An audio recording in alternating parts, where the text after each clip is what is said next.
Hello friends, welcome to our channel. So good morning. ఈరోజు ఏంటంటే early morning, అంటే ఇప్పుడు ఆల్మోస్ట్ 6:30 అవుతుందన్నమాట. సో ఎర్లీ మార్నింగ్ బయలుదేరాం. 6:30 కల్లా సన్ రైజ్ వచ్చిందనమాట. ఇప్పుడు మేము వెళ్తూ ఉన్నాం నయాగరా ఫాల్స్ చూడడానికి. సో మేమున్న ఏరియా నుంచి ఆల్మోస్ట్ 7 అవర్స్ జర్నీ అనమాట.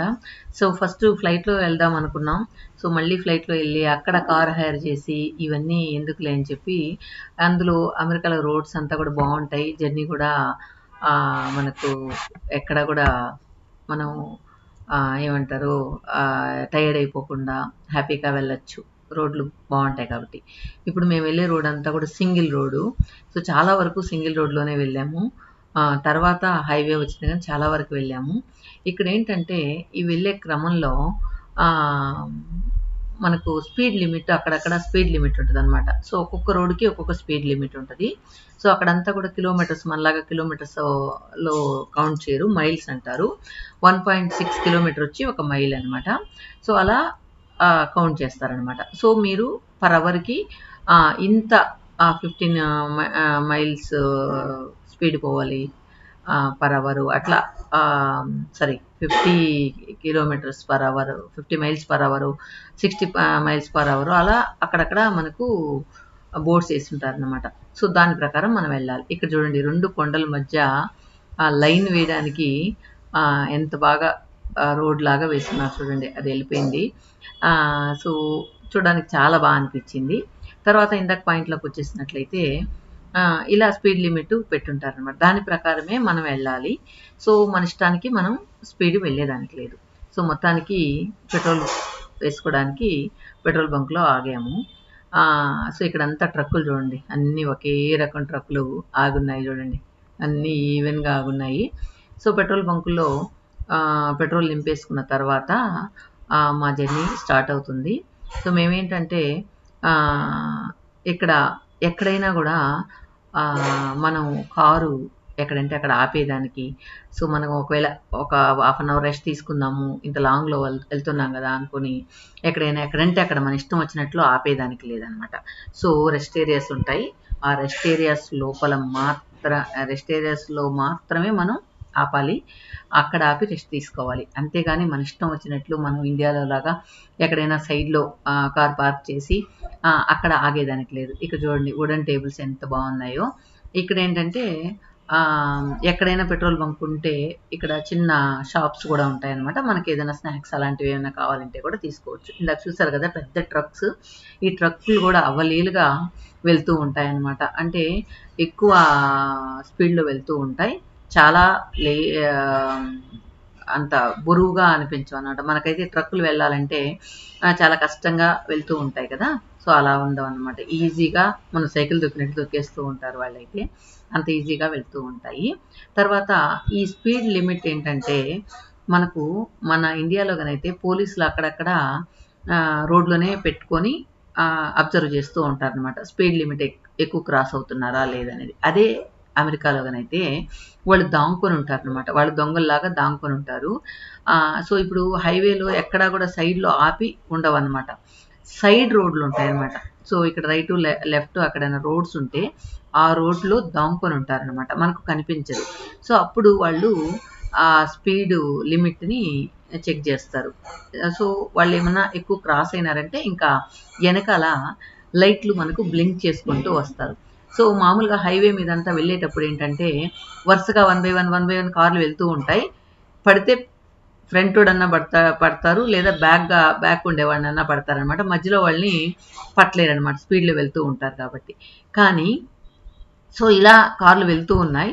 సో మేము కూడా ఫాస్ట్గానే వెళ్తూ ఉన్నాం. కానీ ఇట్లా సైడ్గా ఒక రోడ్డు ఉంటే అక్కడ ఒక పోలీస్ జీపు మా కార్ని నోటీస్ చేసేసింది అనమాట. నోటీస్ చేసేసి మనల్ని ఆపాలంటే వెనకాల మొత్తం ఆ పోలీస్ కారుకున్న లైట్లన్నీ కూడా బ్లింక్ చేసుకుంటూ వస్తాయన్నమాట. సో లైట్లు ఆర్పుతూ వెలుగుతూ వస్తూ ఉంటే మనకు అది సైడ్ మిర్రర్లో కనిపిస్తుంది. సో సైడ్ మిర్రర్లో వాళ్ళు బ్లింక్ చేస్తూ వస్తే మనం చూసి ఆపకపోతే అది కూడా ప్రాబ్లం అంట. అందువల్ల ఏంటంటే మేము ఇట్లా వెళ్తూ ఉంటే సో అందరూ ఫాస్ట్గా వెళ్తున్నారు, ప్రణవ్ కూడా గమనించలేదు, ఫాస్ట్గా వెళ్తూ ఉన్నాడు. కానీ ఆ పర్టికులర్ ఏరియాలో speed limit 65 per mile per hour, 65 miles per hour అది ఉందన్నమాట. కానీ ప్రణవ్ వచ్చి 75 వెళ్ళాడు అనమాట. ఒక 10 మైల్స్ స్పీడ్ ఎక్కువ వెళ్ళాడు. కానీ మాకంటే ఫాస్ట్గా వెళ్తున్నా ఇవన్నీ వాళ్ళు అదృష్టవంతులు తప్పించేసుకున్నారు. వెనకాల కారు బ్లింక్ చేస్తూ వస్తుంది. ప్రణవ్ ఏంటంటే అమ్మ పోలీసు వాళ్ళు మనల్ని క్యాచ్ చేసేసినారు అంటే, ఎందుకురా మనం ఏం చేసాము అన్న, నాకు అప్పుడు దాకా తెలియదు అనమాట స్పీడ్ లిమిట్ వీడు క్రాస్ చేశాడు అనేది తెలియదు. సో నార్మల్గా ఏంటంటే నార్మల్గా అక్కడ స్పీడ్ లిమిట్ ఎంత ఉంటుందో అంతే వెళ్తూ ఉంటాడు. ఇక్కడ చూడండి ట్రైను మనం పక్క పక్కన వెళ్తూ ఉన్నట్లుంది కదా. ఇట్లా నాకు చాలా రోజుల నుంచి కోరిక, ఇట్లా ఎక్కడైనా ఇట్లా ట్రాక్ ఉంటే బాగుండని. సో లక్కీగా నేను అమెరికాలో ట్రైను మన కారు ఒకే లెవెల్లో వెళ్ళేలాగా చూశానన్నమాట. ఇండియాలో కూడా కొద్ది చోట్ల చిత్తూరు దగ్గర కూడా ఉంది కానీ చాలా డిస్టెన్స్ ఉంటుంది. ఇది చూడండి ట్రైన్ ట్రాక్కి రోడ్డుకి మధ్యలో డిస్టెన్సే లేదు చూడండి, జస్ట్ ట్రాక్ ఇది. సో ఇది చాలా అరుదుగా ఉంటుంది అనమాట ఇట్లాంటి ఇది మనం చూడాలనుకుంటే. సో ఇక పాయింట్లోకి వచ్చేసినట్లయితే మా వెనకాల పోలీస్ జీబు బ్లింక్ చేసుకుంటూ ఫాలో అవుతూ ఉంది. నాకేమో భయం ఎత్తుకుంది. ఆ ప్రణవ్ ఏంటంటే ఏం లేదమ్మా ఫైన్ వేస్తారంటే, అంతకుమించి ఏముండదు అని. ఫైన్ అయినా అనవసరంగా కదా ప్రణవ్, అంత డబ్బులు మనం కట్టాలంటే. సో నువ్వు ఎంత స్పీడ్ లిమిట్ ఉందో అంతలోనే వెళ్ళొచ్చు కదా, మాకు తెలియదు కదా అని చెప్పి అంటూ ఉన్నానమాట. ప్రణవ్ ఏంటంటే అందరూ ఫాస్ట్గా వెళ్తూ ఉన్నారు కదా, అది నేను అదే ధ్యానంలో వెళ్ళిపోయానమ్మా అని చెప్పాడు. సో దానికంటే ముందు మేము ఇంటి దగ్గర నుంచి బ్రేక్ఫాస్ట్ అయితే తెచ్చుకున్నాం అనమాట. ఏంటంటే ఇక్కడ హోటల్స్కి వెళ్తే మనకు ఎక్కువగా ఫుడ్ మనం తినలేం, ఏదో ఒక ఫుడ్ అయితే తినచ్చు. సో ఇంకా 2 days మేము అక్కడే బయట ఫుడ్ తినాలి కాబట్టి ఒక రోజన్నా ఇంటి ఫుడ్ తిందామని ఇంట్లోనే ఫుడ్ ప్రిపేర్ చేసుకొచ్చాము. సో అది ఇక్కడ ఒక రెస్ట్ ఏరియా ఉంది. ఆ రెస్ట్ ఏరియాలో అక్కడ టేబుల్స్ అంతా ఉన్నాయి కానీ అటుపక్క వద్దులే ఇట్లా పచ్చికలో కూర్చొని తిందామని చెప్పి అక్కడ చూడండి కార్లు తీసుకెళ్లే ట్రక్కు ఒక్కొక్కసారి 8 కార్లు అట్లా ఒకేసారి తీసుకెళ్తుంది అనమాట. ఇది ఎందుకో నాకు చూస్తున్నప్పుడల్లా ముద్దుగా చిన్నపిల్లలు ఆడుకున్నట్లు అనిపిస్తాయి, బొమ్మ కార్లు లాగా అనిపిస్తూ ఉంటాయన్నమాట. సో అక్కడ కూర్చొని కాసేపు రెస్ట్ తీసుకొని తర్వాత మేము బ్రేక్ఫాస్ట్ చేసాం. ట్రక్కులు కూడా చూడండి ఎంత పెద్ద ట్రక్కులు, ఇందాక చెప్పాను కదా అంత హెవీ ట్రక్కులు కూడా ఈజీగా వెళ్తూ ఉంటాయని. సో అలా బ్రేక్ఫాస్ట్ చేసేసి బయలుదేరేసాం. సో ఇందాక టాపిక్లోకి వచ్చేసినట్లయితే బ్లింక్ చేస్తూ వస్తూ ఉంది. ఇంకా ప్రణవ్ చూసేసి ఇంకా సైడ్లో ఆపాడనమాట. ఆపితే అప్పుడే పోలీస్ వచ్చేసి అక్కడ కాఫ్ అంటారు పోలీస్ని, వచ్చి మీ speed limit 10 miles per hour ఎక్కువ ఉంది, అందువల్ల నేను కేసు ఫైల్ చేయాలి అని చెప్పి వచ్చాడనమాట. ఇంకొకటి ఏంటంటే అక్కడ మామూలుగా ఏంటంటే పోలీసు వాళ్ళు మనకు ఇండియాలో అయితే కనుక వాళ్ళ దగ్గరికి మనం వెళ్ళాలి. సో వాళ్ళు ఆపేసి రండి మా దగ్గరికి అన్నట్లు చెప్తూ ఉంటారు కదా. కానీ ఇక్కడ ఏంటంటే మనం ఏంటంటే కొంతమంది ఏంటంటే పోలీసు వాళ్ళు కూడా కాల్ చేస్తారంట. అందువల్ల మనం కార్లోనే కూర్చొని మనం కార్ దిగకూడదు. వాళ్ళు బ్లింక్ చేసినప్పుడు మనం కార్ని సైడ్కి ఆపేసుకోవాలి. తర్వాత వాళ్ళు కూడా ఆపేసి మన దగ్గరకు వచ్చినప్పుడు మనం స్టీరింగ్ మీద చేయి పెట్టుకొని ఉండాలంట. కార్ దిగకూడదు, స్టీరింగ్ మీద చేయి దిగకూడదు, అలా ఉండాలన్నమాట. అది రూల్స్ అనమాట అక్కడ. సో ప్రణవ్ ఏంటంటే అలాగే ఉన్నాడు. సో అప్పుడు పోలీస్ వచ్చి ఇట్లా లిమిట్ క్రాస్ చేశారు అంటే నాకు అయ్యో అనవసరంగా ఫైన్ కట్టాలి అని చెప్పి రిక్వెస్ట్ చేశాను అనమాట. రిక్వెస్ట్ చేసి అడిగితే తను ఏమీ అసలు ఆన్సర్ కూడా ఇవ్వలేదు. అప్పుడు ప్రణవ్ ఉండి మా సిస్టర్కి రెస్ట్ రూమ్ అర్జెంటు, అందువల్ల కొంచెం ఫాస్ట్గా వెళ్తున్నామంటే దానికి కూడా చెప్తున్నాడు మీ ముందే కదా రెస్ట్ రూమ్ వెళ్ళింది అని చెప్పి.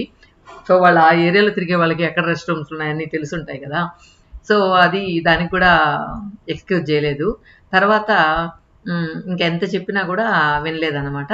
సో తను ఎలాగో కేసు ఫైల్ చేయాలని అర్థమైపోయింది. అప్పటికి నేను రిక్వెస్ట్ చేసినా వినలేదు. తర్వాత మేము కార్ పెట్టినప్పుడు ఏదైనా ఫాస్ట్గా వచ్చే కార్లు ఏమైనా కొట్టేస్తాయని చెప్పి ఇంకొంచెం ముందుకెళ్ళి కారు కొంచెం సైడ్ ప్లేస్ ఎక్కువ ఉండే దగ్గర వెళ్ళి ఆపమన్నాడు అనమాట. ఆ ప్లేస్ వెతికేదానికి కూడా ఒక 1 కిలోమీటరు 2 కిలోమీటర్స్ ముందుకెళ్ళి ఒక సైడ్లో ఆపుకుని తర్వాత కేసు ఫైల్ చేస్తాడు.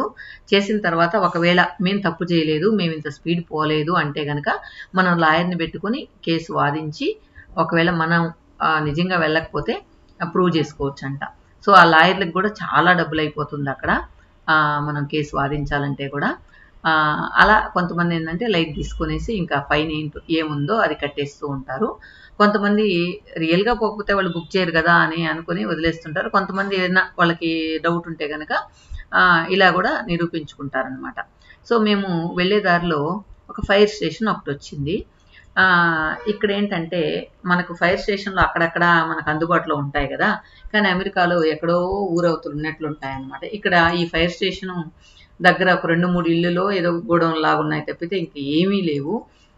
ఇక్కడ ఏంటంటే వాళ్ళ న్యూ ఇయర్కి సెలబ్రేట్ చేసుకోవడానికి ఇక్కడ ఇట్లా ఊరు బయట వచ్చి టపాసులన్నీ కొంటూ ఉంటారు. ఇక్కడ చాలా రకాల ఐటమ్స్ ఉన్నాయి, ఈవెన్ కొన్ని కూడా మనకు దొరికేటివే ఉన్నాయి. సో ఇక్కడ చాలా పెద్దదన్నమాట ఈ షాపు. సో ఊరికి చాలా దూరంగా ఉంది ఇది.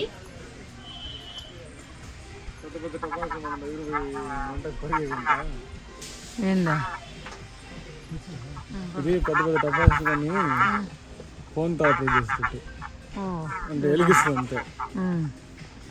మేలే చేతులు కాళ్ళు కాలకుండా బాగుంది కదా, మనం దగ్గరికి వెళ్ళి భయపడతా కాల్చకుండా ఇట్లా ఇట్లా కాల్చుకుంటే మనకు భయం కూడా ఉండదు కదా. సో అలా అన్నమాట. ఇదేంటంటే ఎందుకు ఊరవతలు పెట్టడానికి కారణం ఏంటంటే ఏదైనా ఫైర్ జరిగినప్పుడు కూడా పక్కన ఏ డిస్టర్బెన్స్ లేకుండా కూడా అయి ఉండొచ్చు అని అనుకున్నాను అన్నమాట. ఎందుకంటే ఇక్కడ ఎక్కడంటే అక్కడ పర్మిషన్ ఇవ్వరు, ఎక్కడంటే అక్కడ మనం టపాసులు పెట్టుకోవడానికి పర్మిషన్ అంతా ఇవ్వరు కాబట్టి ఇలా ఉంటుంది. ఈ షాప్లో అయితే బయట దగ్గర హోల్సేల్ లాగా అనమాట, బయట దొరికే రేట్ల కంటే కూడా ఇక్కడ తక్కువగా దొరుకుతాయని ప్రణవ్ చెప్తూ ఉన్నాడు. సో మొత్తానికి ఇక్కడ యాక్చువల్గా ఈ షాప్ చూడడానికి మేము దిగలేదు, రెస్ట్ రూమ్ కోసం వచ్చామన్నమాట. సో దీని లోపల రెస్ట్ రూమ్ ఉండింది. సో టపాసులు అలా చూసినట్టు పట్టినట్టు వాటి కాసేపు టైం పాస్ చేసి తర్వాత రెస్ట్ రూమ్ యూజ్ చేసుకొని మళ్ళీ ఇంకా మా ప్రయాణం సాగిందనమాట. అన్ని రకాలు ఉన్నాయన్నమాట, మనకు దొరికేటివి అన్ని రకాలు ఇక్కడ ఉన్నాయి. సో అమెరికాలో టపాసుల అంగడి ఇదనమాట. సో మొత్తానికి ఇవి కూడా చూడండి, ఆకాశ సువ్వలు కూడా ఉన్నాయి, ఆకాశ సువ్వలు తారా సువ్వలు ఏమేమో అంటారు కదా, అవన్నీ కూడా ఉన్నాయన్నమాట. తర్వాత ఇందాక పాయింట్లోకి వచ్చేసినట్లయితే సో తను వెళ్ళిపోయాక ఫ్రెండ్ తర్వాత ప్రణవ్ ఫ్రెండ్ అన్నాడు, మేము స్టూడెంట్స్ ఇండియా నుంచి వచ్చాము అని రిక్వెస్ట్ చేస్తుంటే కొంచెం వదిలేసి ఉండేవాళ్ళేమో, ఆ మాట చెప్పుండకూడదా నువ్వు అని చెప్పి ప్రణవ్ ఫ్రెండ్ అన్నాడు అనమాట. కానీ మనకు టక్కన వాళ్ళు పోలీసులు పట్టేసుకున్నప్పుడు మనకు టక్కన ఆ టైంలో ఏం మాట్లాడాలి, ఎలా రిక్వెస్ట్ చేయాలనేది తెలియదు కదా. కొంతమంది పోలీసులు ఏంటంటే అంటే వాళ్ళకి పిల్లలు ఉంటే కనుక ఈ ఏజ్ పిల్లలు లేకపోతే అటు ఇటుగా ఉంటే కూడా కొంచెం రిక్వెస్ట్ చేస్తే కొంచెం కన్సిడర్ చేస్తారు, తక్కువ ఫైన్ వచ్చేలాగో లేకపోతే వదిలేస్తారు, అట్లా కూడా కన్సిడర్ చేస్తారంట. సో మ్యాక్సిమం ఏంటంటే స్ట్రిక్ట్గానే ఉంటారు అని చెప్పి చెప్తూ ఉన్నారు. ఇల్లు చూడండి ఎంత బాగుందో.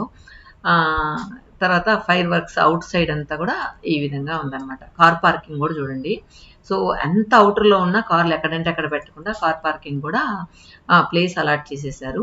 తర్వాత హ్యాండిక్యాప్ రోడ్లకు మాత్రం ఎక్కడ వెళ్ళినా అమెరికాలో ఎక్కడ ఏ షాప్ చిన్న షాప్కైనా వెళ్ళండి, వీళ్ళకి స్పెషల్ పార్కింగ్ ఉంటుంది అనమాట. ఆ పార్కింగ్లో వేరే వాళ్ళు పార్క్ చేయకూడదు, వాళ్ళే పార్క్ చేయాలి. సో అలా చేస్తే కూడా ఫైన్ వేస్తారనమాట. ఎక్కడైనా మనము ఒకసారి డెవిల్ ఫ్లోర్కి వెళ్ళాం కదా, అది దాదాపు అడవిలో ఉన్నట్లుంది, అక్కడ కూడా వాళ్ళకి పార్కింగ్ ఉందన్నమాట. సో అక్కడ ఎక్కడైనా పెట్టచ్చు, చాలా స్థలం ఉంది, అయినా కూడా వాళ్ళకి రిజర్వ్ పార్కింగ్ ఉంది అలా అనమాట. ముందు వెళ్తూ ఉంది కదా అది ఇళ్ళు అనమాట. సో కంటైనర్లు మనకు ఎలా ఉన్నాయో అలా కంటైనర్ టైపు ఇల్లు. సో అది ఇట్లా వ్యాన్లో తీసుకొని వెళ్తూ ఉంటారు, ఎక్కడ కావాలంటే అక్కడ షిఫ్ట్ చేసుకొని వాళ్ళు ఈజీగా పెట్టుకోవచ్చు. సో ఇందాక కేసు రాయడానికి వెళ్ళాడని చెప్పాను కదా, చూడండి ఎన్ని పేపర్ల టైప్ చేసుకొని వచ్చేసాడు, అంతలోపల ప్రింట్అవుట్ తీసుకొని వచ్చేసాడు. మా అమ్మ పక్కన కూర్చొని కేర్లెస్నెస్ వల్ల పోలీసు దీని కంటిన్యూషన్ వీడియో కట్ అయిపోయింది, అది కనిపించలేదు. సో పూజ ఏమో నన్ను బ్లేమ్ చేస్తుంది, నువ్వు పక్కన కూర్చొని వాడు స్పీడ్ లిమిట్ ఎంత అయిందని చెక్ చేయబడలేదని. అప్పుడు దాకా నేను అంత గమనించలేదు అనమాట, వాడు అంత ఫాస్ట్గా పోతున్నాడని గమనించలేదు. నార్మల్గా అమెరికన్ రోడ్స్లో ఏంటంటే మనం 150-200 పోయినా కూడా ఎక్కువ స్పీడ్ పోతున్నట్లు అంత అనిపించదు అనమాట, ఎందుకంటే రోడ్స్ ఎక్కడా కూడా గతుకులు ఉండవు కాబట్టి అంత అనిపించవు. తర్వాత ఇక్కడ విండ్ మిల్స్ అంతా కూడా చాలా ఎక్కువ ఉన్నాయన్నమాట ఈ ఏరియాలో. సరే ఓకే, నెక్స్ట్ పాయింట్లోకి వచ్చేసినట్లయితే ఎంతసేపు అయినా కూడా రిక్వెస్ట్ చేసినా తను వదలలేదు. మొత్తానికి ఆ ప్రింట్అవుట్ తెచ్చి చేతిలో పెట్టాడు అనమాట. సో నాకైతే ఎంత వేసి ఉంటాడో ఫైన్ అంటే, ఫ్రెండ్స్ అందరూ కనుక్కుంటే $300 to $400 వేయచ్చు అని చెప్పారు. తర్వాత ఏంటంటే జస్ట్ మనకు స్లిప్ ఇచ్చేసి వెళ్తారనమాట. ఇచ్చిన తర్వాత మనకు తర్వాత ఒక 2-3 డేస్లో మనకు ఇంటికి మెయిల్లో వస్తుందో లేకపోతే పోస్ట్లో వస్తుందో ఇంత కట్టాలి మీరు ఫైన్ అని వస్తుందన్నమాట. అట్లా వస్తుందంట. సో నాకైతే అయ్యో ఇంత వేస్ట్గా అయిపోయింది. అంటే దాదాపు $400 అంటే చూడండి, అయ్యో సురువు అనిపోయింది నాకైతే. అయ్యో ఇంత ఫైన్ అయిపోయింది అని. మనం ఇండియన్ రూపీలో మనం ఇండియన్ డబ్బులు అక్కడ పెట్టాలి కాబట్టి ఇండియన్ రూపీలో కన్వర్ట్ చేసినప్పుడు మనకు అమ్మో ఇంత ఫైనా అని అనిపిస్తూ ఉంటుంది అనమాట. దాదాపు మనకు 33,500 $33,200 ఫైన్ పడింది అనమాట. సో నాకు చాలా బాధేసింది. ఈవెన్ నయగారాకి వెళ్ళే మూడ్ కూడా లేకుండా అయిపోయింది అనమాట. అంత బాధేసింది. అప్పుడు ప్రణవ్ ఏమన్నాడంటే, అమ్మ ఇలాంటివన్నీ సహజంగా జరుగుతూ ఉంటాయి, సో అవి మైండ్లో పెట్టుకొని ఆలోచిస్తూ ఉండకూడదు. నిమిషానికి 33,000 ఎగిరిపోయింది కదరా అన్న. అమ్మ ఇవన్నీ జరుగుతూ ఉంటాయమ్మా, ఇంకా దాని గురించి ఆలోచిస్తూ మైండ్ పాడు చేసుకోకూడదు. అయిపోయింది, ఇప్పుడు నువ్వు ఆలోచించినందువల్ల ఆ డబ్బులేం తిరిగి రావు. కట్టాల్సిందే, ఇంక వదిలేయమ్మా. ఇంకొకసారి కూడా మనకు బుద్ధి వచ్చినట్లుంటుంది, ఎప్పుడైనా అన్నీ చూసుకొని పోతాం కదా అని. అప్పటి నుంచి ప్రణవ్ ఎవరు ఫాస్ట్గా వెళ్తున్నా, ఎవరు ఎలా వెళ్తున్నా వాడు ఏమీ పట్టించుకోకుండా అక్కడ స్పీడ్ లిమిట్ ఎంత ఉందో దాని ప్రకారమే మనమైతే రోడ్లు ఖాళీగా ఉన్నాయని వెళ్తూ ఉంటాం కదా, అలా ఏం వెళ్ళకుండా నార్మల్గా ఎంత స్పీడ్ లిమిట్లో వెళ్ళాలో అంత స్పీడ్ లిమిట్లో వెళ్ళాడనమాట. తర్వాత మేము మేము ఇండియాకి వచ్చేసిన దాకా కూడా ఎంత వచ్చింది ఇంకా ఏమైనా ఎక్కువ వచ్చింది అని అడిగితే లాస్ట్లో చెప్పాడనమాట, $380 ఫైన్ వచ్చింది అని. అక్కడ ఏంటంటే వాళ్ళు టికెట్ ఇస్తారు అంటారనమాట. అట్లా ఇందాక ఇచ్చారు కదా, టికెట్ పడిందా అని. అదే మనం షాపింగ్ కాంప్లెక్స్లో అక్కడికి వెళ్ళినప్పుడు కూడా పార్కింగ్ ఎక్కడంటే అక్కడ చేస్తే కూడా అక్కడ కూడా మినిమం $100. అసలు వాళ్ళు వచ్చి మనతో మాట్లాడేది అట్లా ఏముండదు అనమాట. మామూలుగా సిటీలో కనైతే వచ్చి ఫోటో తీసుకొని మనకు ఇంటికి మెయిల్ పంపించడమే. అసలు వాళ్ళు చూశారు మనకు ఫైన్ వేశారు అనే విషయం కూడా మనకు తెలియదు, అన్లెస్ అంటిల్ మనం కార్ దగ్గర పోలీసులు చూస్తే తప్పితే మనకి తర్వాత ఇంటికి వచ్చినప్పుడే మనకు తెలుస్తుంది అనమాట ఫైన్ పడింది అని చెప్పి. సో మేము వెళ్ళినప్పుడైతే ఇది ఒక $380, ఒకసారి ఏమో ఇల్లో లేని క్రాస్ చేసాడని ఒక $70, తర్వాత పార్కింగ్ ప్లేస్లో పెట్టలేదని ఒక $100, ఇవన్నీ వేస్ట్గా ఖర్చు అయినాయి. ఇక్కడ లెఫ్ట్ సైడ్ చూడండి, బోట్లు పార్క్ చేసుకొని ఉన్నారనమాట. సో ఇక్కడ చాలామంది ఇళ్ళకి బోట్లు కూడా ఉంటాయన్నమాట. వాళ్ళు ఎప్పుడైనా సరదాగా బోటింగ్ చేయాలంటే మన కార్లు ఎలా పార్క్ చేసుకుంటామో చూడండి, బోట్లు కూడా అలా పార్క్ చేసుకుని ఉంటారు. ఇవి బోట్లు అమ్మే ప్లేస్ అనమాట. ఇది ఈ ఇళ్ళ దగ్గర అందరూ బోట్స్ పార్క్ చేసుకుంటారు. తర్వాత ఏంటంటే దానికి ఒక ట్రాలీ లాగా ఉంటుంది అనమాట. ఆ ట్రాలీని కారు వెనకాల కట్టుకొని, సో ఎక్కడైతే వాళ్ళు బోటింగ్ చేయాలనుకుంటారో అక్కడ వరకు కూడా ఆ ట్రాలీలో తీసుకెళ్తారనమాట. నీళ్ళల్లో వదిలేంత వరకు ఆ ట్రాలీ తీసుకెళ్తుంది. తర్వాత వాళ్ళు బోటింగ్ చేసేసుకొని మళ్ళీ యథావిధిగా దానికి ఆ కారుకి వెనకాల కట్టుకొని మళ్ళీ వాళ్ళ ఇంటి దగ్గర పార్క్ చేసేస్తారనమాట. సో అలాగా కార్ పార్కింగ్, బోట్ పార్కింగ్ అలా ఉంటాయి చూడండి. ఇలాంటి వాటర్లో అంతా కూడా వాళ్ళు బోటింగ్ చేస్తూ ఉంటారు. అందరు కూడా చాలా వరకు బోట్లు కొని ఇట్లా పెట్టుకొని ఉంటారని చెప్పాడనమాట ప్రణవ్. సో మొత్తానికి మేము ఆ ప్లేస్ అయితే దగ్గరకు వచ్చేసాం, నయగారా దగ్గరకు అయితే వచ్చేసాం. ఓకే ఫ్రెండ్స్, నెక్స్ట్ వీడియోలో నయగారా ఫాల్స్ని చూద్దాం. సో మొత్తానికి పోలీస్ వచ్చేటప్పుడు, బ్లింక్ చేసేటప్పుడు, మాట్లాడేటప్పుడు వీడియో తీయాలనుకున్నా కానీ మళ్ళీ భయం వేసి తీయలేదనమాట. ఇంకొకటి ఏంటంటే వాళ్ళ దగ్గర పిస్టల్ పెట్టుకొని వాళ్ళు ఏదన్నా అటు ఇటు అయితే కాల్చే అధికారం కూడా వాళ్ళకు ఉందన్నమాట. అదేవిధంగా కారులో కూర్చొని స్టీరింగ్ మీద చేతులు పెట్టుకొని ఉండాలని చెప్పేది ఎందుకంటే కొంతమంది పోలీసు వాళ్ళని కూడా కాల్ చేసి వెళ్ళిపోతూ ఉంటారట. అందుకని వాళ్ళు స్టీరింగ్ మీద చేయి వేయకుండా అలాగే ఉండాలని చెప్పి రూల్ పెట్టారు.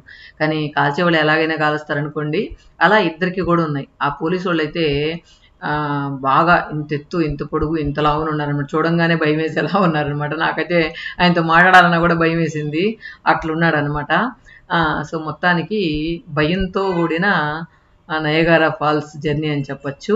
సో మొత్తానికి ఒక 33,000 లాస్ అయ్యింది, మనస్తాపం అయ్యింది ఈ జర్నీలో. సో ఎప్పుడైతే నాకైతే గుర్తుండిపోద్ది అనమాట. ప్రణవ్ లైట్ తీసుకో అంటాడు, కానీ ఏమైనా అంత కష్టపడి మనం సంపాదించిన డబ్బులంతా ఇలా వేస్ట్‌గా పెట్టాలంటే కూడా బాధేస్తది. కానీ మనం తప్పు చేశాం కాబట్టి ఈ ఫైన్ కట్టక తప్పదు. సో, ఎలా అయినా సరే మనకు బుద్ధొచ్చేలాగా ఇలాంటి రూల్స్ పెడితేనే ఇంకొకసారి మనం జాగ్రత్తగా ఉంటాం. సో, వాళ్ళందరూ కూడా మన కోసమే పెట్టేది కాబట్టి సో, మనం కూడా రూల్స్ కరెక్ట్‌గా పాటిస్తే బావుంటది. సో, ఎప్పుడు కూడా రూల్స్‌ని అతిక్రమించకూడదు. ఎక్కడైనా సరే ఇండియాలో అయినా, అమెరికాలో అయినా ఎక్కడైనా సరే రూల్స్ అంటే రూల్స్ లాగా మనం ఫాలో చేస్తే బావుంటదని అనిపించింది. ఓకే ఫ్రెండ్స్, ఈ వీడియో అలా అనిపించింది. Thank you for watching.